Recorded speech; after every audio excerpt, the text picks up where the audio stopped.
What do you know what your numbers are in terms of how many are active and how many of the reserves or National Guard supplement you? It's about 60% are in the Guard and Reserve, and about 40% in the active. Would be a rough depending on what weapon system, and of course you've got a great team out there in Hawaii.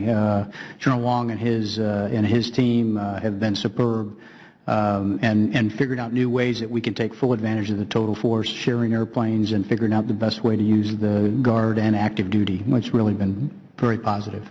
Thank you for saying that.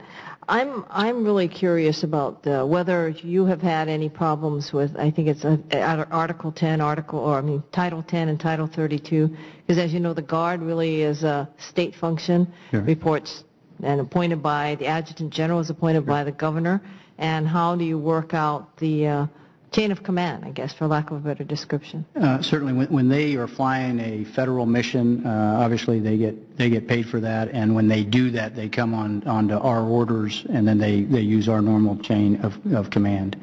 They do some Guard missions in which they stay under the Governor's command and control.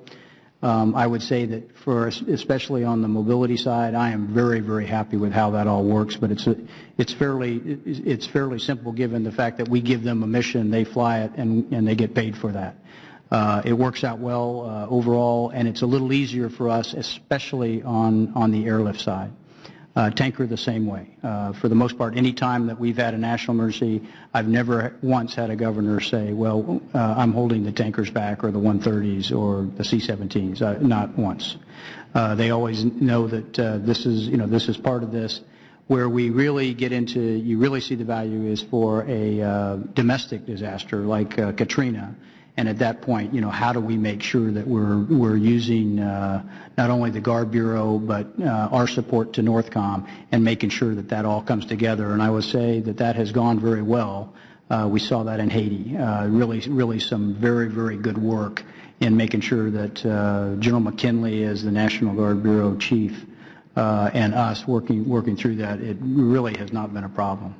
So what about you testified earlier about Japan and the amount of support that you've had to coordinate. Right. Is any of that support coordinated to the respective Guard units and or reserves units? In this case, we definitely had some of the people flying the missions, but they're flying there, they're flying back, and it's a specific mission in which they're doing that. The rest of them, I'm not sure how much of the Guard would be on those chemical, biological, and radiological teams that NORTHCOM has that we move.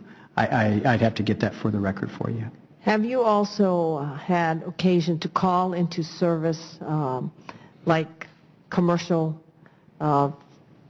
planes or commercial ships or anything like that? And what's the process that you go through to do that? Yes, ma'am. In fact, we have a very robust process, and in fact, if we can go first to our commercial industry, our U.S. flag fleet, that's what I will do. If that can handle it, because they can do it cheaper than we can do for the military side. So I try to focus the military on places where the threat or the conditions require military type lift. And if the commercial can do it, I will turn to them first. They have really helped us tremendously on the surge into Afghanistan, the bringing the equipment out of Iraq. All of that has been done the commercial. How are they cheaper? I'm curious. How are they cheaper? Well, if you do look at fully burdened cost and you say, okay, here's how much it cost me to take a pallet of stuff on a C-17 versus a 747-400 freighter, you look at the efficiencies that they've got in the commercial world, it ends up being a cheaper way to do that. That frees the C-17 to go do airdrop. So when I sit there and I think about that, that has been one of the real powers that I've seen in TRANSCOM is the use of both the air and the maritime industry wherever possible. And that has allowed us to handle a lot of these surges that you all have asked about, is the fact that we've brought the U.S. flag fleet to bear.